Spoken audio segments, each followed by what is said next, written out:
Cinema മേഖലയിലെ ചൂഷണം nodal ഓഫീസറെ അറിയിക്കണമെന്ന ഹൈക്കോടതി ഹേമ കമ്മിറ്റിക്ക് മുന്നിൽ മൊഴി നൽകാത്തവർക്കും പരാതി നൽകാനാകുമെന്ന് കോടതിയുടെ നിർദ്ദേശം. കേസിൽ കക്ഷി ചേരാനുള്ള നടി രഞ്ജിനിയുടെ അപേക്ഷ ഹൈക്കോടതി അംഗീകരിച്ചു. ലീഗൽ ഡെസ്കിൽ നിന്ന് ഷപ്ന സേത് ചേരുന്നുണ്ട്. ഷപ്ന, ഈ സംഭവവുമായി ബന്ധപ്പെട്ട ഹേമ കമ്മിറ്റി റിപ്പോർട്ടുമായി ബന്ധപ്പെട്ടുള്ള കോടതിയുടെ ഇന്നത്തെ നിരീക്ഷണങ്ങൾ എന്തൊക്കെയായിരുന്നു? ഒപ്പം തന്നെ നടി രഞ്ജിനിയുടെ കക്ഷി ചേരാനുള്ള അപേക്ഷ കോടതി അംഗീകരിച്ചോ? സേതുലക്ഷ്മി, ഈ ഹേമ കമ്മിറ്റി റിപ്പോർട്ടുമായി ബന്ധപ്പെട്ട ഹർജിയാണ് ഇന്ന് ഡിവിഷൻ ബെഞ്ച് പരിഗണിച്ചത്. ഇതുമായി ബന്ധപ്പെട്ട് 50 കേസുകൾ, റിപ്പോർട്ടുമായി ബന്ധപ്പെട്ടിട്ടുള്ള 50 കേസുകൾ നിലവിൽ രജിസ്റ്റർ ചെയ്തു. അതിൽ 3 കേസുകളിൽ അന്തിമ റിപ്പോർട്ട് സമർപ്പിക്കാറായി എന്ന് സർക്കാർ ഇന്ന് കോടതിയെ അറിയിച്ചിട്ടുണ്ട്. അതോടൊപ്പം തന്നെ സിനിമാ മേഖലയിലെ ചൂഷണം സംബന്ധിച്ച് കൃത്യമായ വിവരങ്ങൾ നൽകാനായി ഒരു നോഡൽ ഓഫീസറെ ചുമതലപ്പെടുത്തണം എന്ന് ഹൈക്കോടതി നേരത്തെ തന്നെ വ്യക്തമാക്കിയിരുന്നു. ഇതിന്റെ അടിസ്ഥാനത്തിൽ നോഡൽ ഓഫീസറെ ചുമതലപ്പെടുത്തി എന്ന് ഈ നോഡൽ ഓഫീസറുടെ മുൻപിൽ ഏതെങ്കിലും തരത്തിൽ ഈ സിനിമാ മേഖലയിലെ ചൂഷണവുമായി ബന്ധപ്പെട്ട പരാതി ഉണ്ടെങ്കിൽ അറിയിക്കാം എന്നാണ്. ഹേമ കമ്മിറ്റിക്ക് മൊഴി നൽകാത്തവർക്കും ഇത്തരത്തിൽ പരാതി നൽകാം. ഏതെങ്കിലും തരത്തിൽ ഭീഷണിയുണ്ടെങ്കിൽ ഈ കേസുമായി മുന്നോട്ട് പോകുമ്പോൾ ഭീഷണിയുണ്ടെങ്കിലും നോഡൽ ഓഫീസറെ അറിയിക്കാം. നോഡൽ ഓഫീസറുടെ അധികാര പരിധി വർദ്ധിപ്പിച്ചാണ് കോടതി ഇന്ന് നടപടിയെടുത്തത്.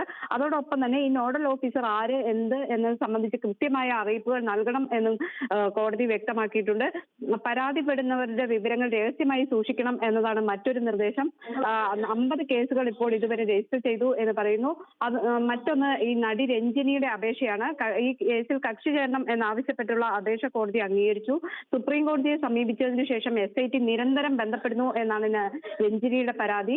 അതോടൊപ്പം തന്നെ ഹേമ കമ്മിറ്റി തന്റെ മൊഴി ഏത് തരത്തിലാണ് രേഖപ്പെടുത്തിയത് എന്നത് വ്യക്തതയില്ല. മൊഴി പരിശോധിച്ച ശേഷം മാത്രമേ തുടർ നടപടിക്ക് താല്പര്യമുള്ളൂ എന്നും രഞ്ജിനി ഇന്ന് കോടതിയെ അറിയിച്ചിട്ടുണ്ട്. ഈ ഷപ്ന, ഈ രഞ്ജിനിയുടെ മൊഴി പരിശോധിച്ച ശേഷം മാത്രമേ തുടർ നടപടിക്ക് താല്പര്യമുള്ളൂ എന്നാണ് രഞ്ജിനി പറഞ്ഞത്. അപ്പോൾ അതിലെ ഇനി നടപടിക്രമങ്ങൾ എങ്ങനെയായിരിക്കും? ഇനി വീണ്ടും മൊഴി പരിശോധിക്കാനുള്ള ഒരു അവസരം രഞ്ജിനിക്ക് ലഭിക്കുമോ? മൊഴിയുടെ പകർപ്പ് ആവശ്യപ്പെട്ടിട്ടുണ്ട്. അത് നൽകുമോ എന്ന കാര്യത്തിൽ വ്യക്തതയില്ല. ഏതായാലും താൻ കൊടുത്ത മൊഴി തന്നെയാണോ ഹേമ കമ്മിറ്റി രേഖപ്പെടുത്തിയിരിക്കുന്നത്, അത് ഏതെങ്കിലും തരത്തിൽ മാറ്റം വന്നിട്ടുണ്ടോ തുടങ്ങിയ കാര്യങ്ങളിൽ സംശയമുണ്ട്.